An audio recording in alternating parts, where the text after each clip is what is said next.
More and more people are turning to electronic cigarettes. Some say they are a healthier alternative to traditional smoking and can even help you kick the habit. But they're not without their dangers. One family found out firsthand, and now a young man's life has been forever changed. I was laying in bed with my 2-year-old and I heard an explosion. Then I started smelling burning smoke and fire. Emma Richardson found her 21-year-old brother on the floor. This electronic cigarette exploded while he was smoking it. You can still see the soot on her tile floor. I found my brother not breathing with his whole face burned and his neck burned and trying to throw up a little, or maybe he was gasping for air. Evan Spallinger is now in a medically induced coma at a hospital. They said he has internal and external burns and damage to his lungs from the explosion itself, and possibly the mouthpiece, when the cigarette exploded, went down his throat and again exploded again. Fire officials say the explosion was likely caused by the lithium battery. Richardson says her brother will never smoke e-cigarettes again. He said, "I'm done, that's it." That's the only thing he said. Luckily, I was here. It was the most traumatic experience, I think, of my life. Now she hopes others will learn from her brother's story. We want people to know the risk and dangers. Had Evan have known, maybe he wouldn't have chosen to smoke the electronic cigarette. Wow. You may think cases like this are rare, but they actually happen more often than you may think. In fact, one jury recently awarded a woman $2 million after her e-cigarette exploded and left her with some serious burns. Now, it's believed part of the reason Evan's e-cigarette exploded is because it was modified for what they call dripping. Yeah, you've probably heard the term vaping. Perhaps you're not as familiar with dripping. Dripping is when you apply a few drops of e-liquid directly to the atomizer or the heating coils of an e-cigarette.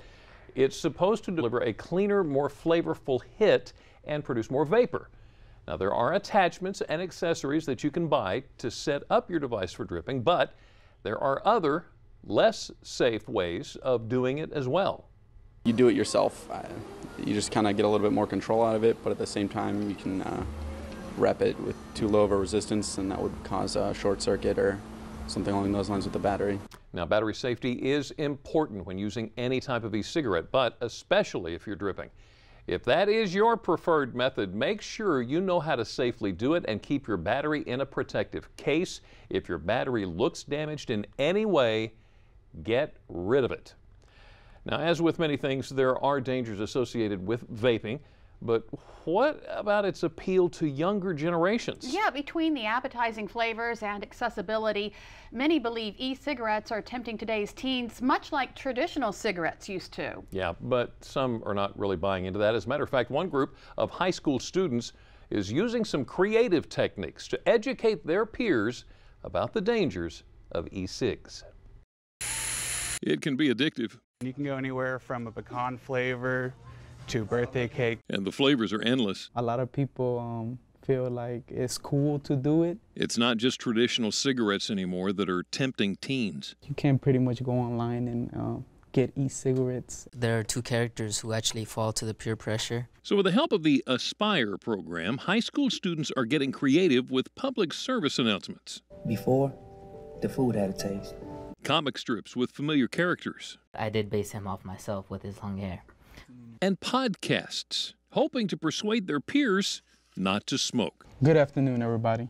For Emerson Hernandez, they caught my little brother with a couple of other students trying to smoke e-cigarettes. His podcast is personal.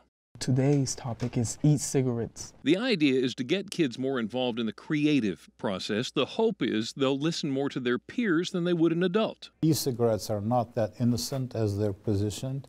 Doctors say many e-cigs still have nicotine, and studies show kids who pick them up are more likely to transition to smoking later. There is a big industry of creating those e-juices for flavoring e-cigarettes. The danger? This doctor says nobody knows what's in those e-juices because they're not regulated by the FDA. We constantly, try to keep up with all the things that are out there. But they are seeing progress with their peers. I have had some quit because of me. Hernandez hoped for his little brother. What you do right now is going to affect you later on in life. A simple lesson these teens want to teach. This is a better way for kids to understand it. It's not worth the smoke. Now, just in case you think e-cigarette use is not that popular among kids, think again. A recent survey estimates that 450,000 middle schoolers and 2 million high schoolers are now using electronic cigarettes. Wow. Well, whether it's deterring teens or cautioning adults, it should be known that e-cigarettes have not been fully studied. Yeah, just like we just learned, there are so many unknowns, such as how much nicotine and other potentially harmful chemicals are in those liquids, and is there actually any benefit to using these devices? Currently, e-cigs are not regulated by the Food and Drug Administration the way traditional tobacco products are, but the FDA did submit proposed regulations to the White House in mid-October for review. If approved, the FDA will have the power to implement rules like age restrictions and call for scientific review. Well, e-cigarettes could be a safe alternative to traditional cigarettes, which means they could potentially help prevent lung cancer. But right now, lung cancer still amounts for nearly 30% of all cancer deaths. So up next on DelmarvaLife, you're going to meet a woman who beat lung cancer after it was accidentally diagnosed, and now is helping raise awareness about the disease. And find out how clinical trials are playing a role in developing new treatments for lung cancer. DelmarvaLife will be right back.